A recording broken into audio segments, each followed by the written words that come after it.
Welcome to my vlog.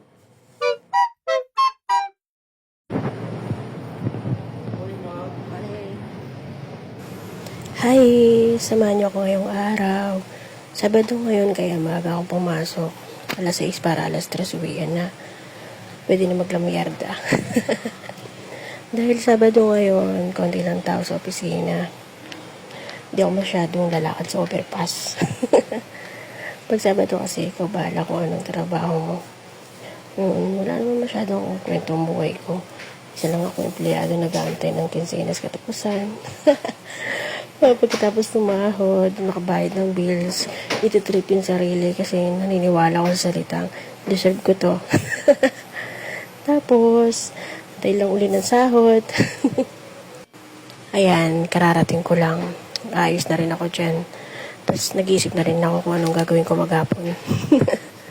Maya-maya yan, uwian na. Yan. Hindi ko masyadong habaan. Baka kasi mainip kayo eh. Please follow, like, and share. Thank you sa inyo.